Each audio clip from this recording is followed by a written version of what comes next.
Hey guys, this is Eve. Thanks for tuning into my YouTube channel. This channel is dedicated to exploring various topics of the metaphysics, looking at them from a very occult standpoint. So my videos lately are dedicated to exploring, really my book, the book that I'm writing, and what have you. It's really, the genre is erotica. So if you're not into erotica or sexual things, I totally understand. You might want to turn off the tape for this particular, what is it, two chapters I'm going to read, because it is a little bit more explicit or whatnot. Some people aren't very comfortable with, a lot of sexual, topics and stuff like that. But it's interesting because my sister is like really like Mother Teresa, basically, and I had her read it, and she was like, it's really good writing to her. So I was like, okay, if she can actually get through it, I feel like anybody can do so. But my book has spiritual purposes because I have Lilith and Libra, and so there is a lot of, like, I guess what you would say, touchy topics and taboo topics surrounding sex, surrounding marriage, and just surrounding the feminine and the masculine energy altogether. And so I tell people that I do my videos for the 144,000. There are people who have Rh negative blood. And so whenever you're such an old polarized soul like this, you have potency as it pertains to your Lilith. Okay? So my Lilith perverts marriage. It perverts the institution of marriage. And so I tell people, as you're ascending, you're going to get in touch with these very dark, subconscious aspects of the personality. And so it's very important for you to be comfortable with them, although the world tells you not to, just to make you a good, tasty meal for the elite, and to, just basically, prevent you from getting your inheritance or what have you. So saints die. That's what the Bible teaches you. And so their whole purpose is to actually marginalize you and circumcise your consciousness until you become a saint. That's why all your programming, right? The good guy always wins, because of the fact that that's the whole purpose, to make you super saintly here and super evil on the astral realm.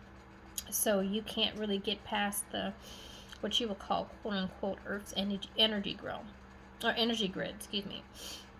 So, just want to put that out there, and just to let you know some of the spiritual, aspects of the book, in addition to the superficial, sexy, and it's going to be a lot of sexiness in this one, guys. So I know you're excited for me to read it, right? Okay, so this is chapter 3. It says, Master releases me from my handcuffs. I massage my wrist, for the pain reminds me of what I paid for all the pleasure he gave. It's around 9 a.m. He goes over to the hotel phone and orders breakfast. He orders Grand Marnier pancakes, toast eggs, and Novalox and capers, and fruit. I kept asking myself, why no bacon and sausage? But I don't push the issue. Food was the least of my worries for now.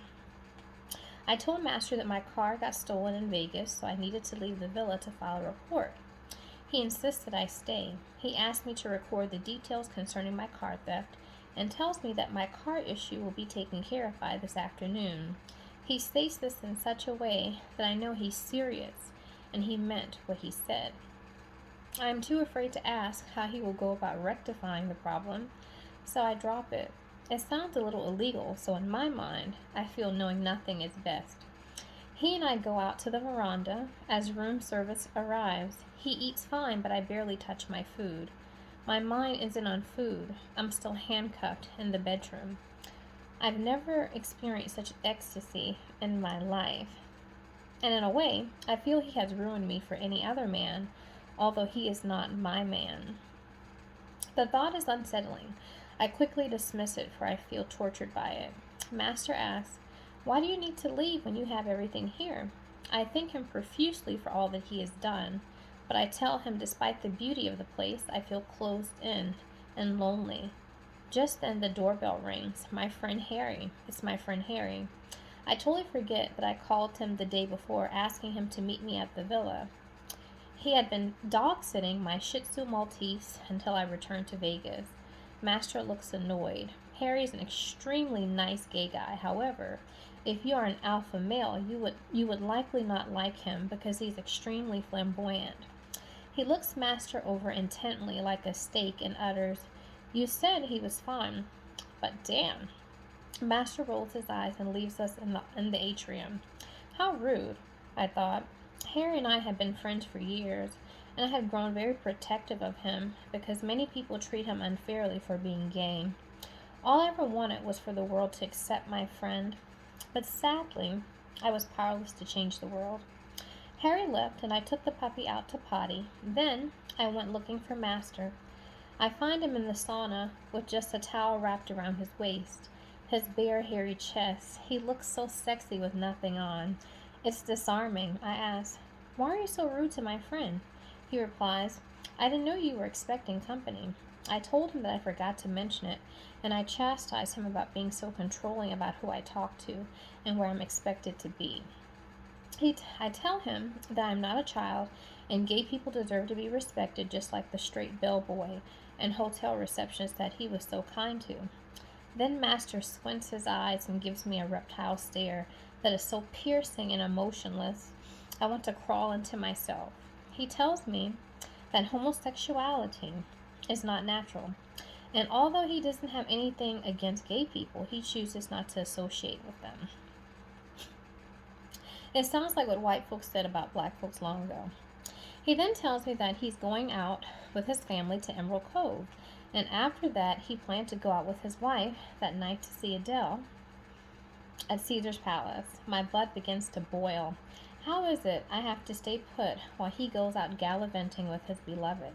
I grab my robe. I leave the sauna and go to the bedroom and begin brushing my hair as I sit in front of the vanity. He follows me in and looks into the mirror with me. Master tells me that I'm very beautiful, but this is the way things are. I know in my mind that this isn't going anywhere, but I hold this in for now. I'm so depressed at this point, so I decide to sleep the day.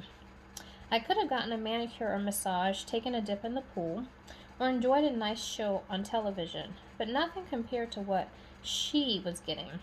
At 1:30 a.m., I hear the door shut. I could tell by his demeanor that he was drunk. I say to myself, I can get a little revenge given he's not fully conscious. He drops down on the bed, and I ask about his date with his wife. He talks about how one of the kids got sick, so they left early. I tell Master I hope everything is all right. To relieve his stress, I begin kissing his neck while I unbutton his shirt. I go down to remove his shoes and socks.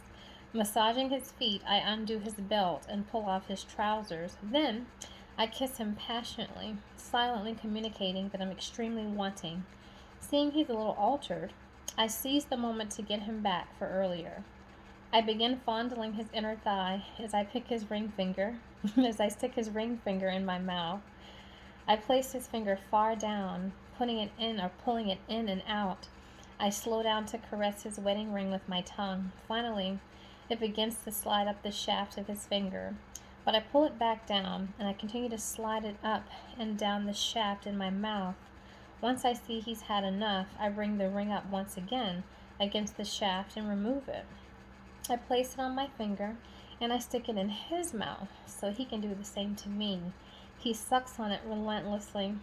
As he does this, I take out his magic wand. I grab a hair tie that is placed next to the bed. Loosely fastened, I gently lower the hair tie onto his shaft. He immediately stands at attention. As I do the same thing to his wand that I did to his finger, he becomes excited and agitated because he wants more. So, I pull out the handcuffs and cuff him to the bed. Then, I go back to his wand, which makes him more excited given the restraints. He begs to enter, but I refuse him entry. After some time, I lift the hair tie off of his wand with my mouth and bring it to his. He and I tug on it like we're at war, but he's too drunk to fight, so I win. I make my way back down south and pleasure him mercilessly.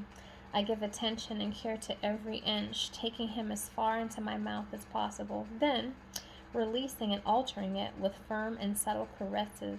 Knowing he's drunk and handcuffed, I take him in farther while I place my finger there. Yes, there. He begins to sober up and freaks out.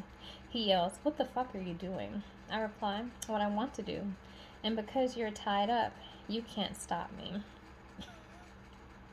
I start gentle, then I enter more purposely, with more intensity. I try to match the rhythm of him entering my mouth as I enter him. Soon I get the rhythm going. I am penetrating him as he is penetrating me. Master explodes and screams. He becomes lost in ecstasy. In that moment, I know I have officially made him my. And there's ellipses there. So this is a very, very hot scene, but I really like this scene because it really shows me taking, you know, the main character, I should say, taking control. Okay, taking control, because women are not seen as people who were the I don't know, like in the driver's seat when it comes to being in the bedroom. And so it really shows that the main character, although she's a woman, she has not lost her masculinity. And so it actually gives a little bit of femininity to Master, which is the polarized masculine aspect, or what have you. That's one of the main characters in the book. And so it's just kind of a play on things, whatever. And I thought it was fun. It was cute. It was sexy. And it really just touched a lot of taboo topics without getting too serious about them. Because one thing about the occult is very serious. It's a lot of topics that people don't want to get too much into. And I think putting like a more entertaining and, cheeky, innuendo-ish type of spin on it really helps people to, talk about these things and, not shy away from them and see them in a kind of playful type of way. Okay, so I'm gonna come back with chapter 4, but you might need to go and just take a shower or whatever. All right, guys, see you in my next video.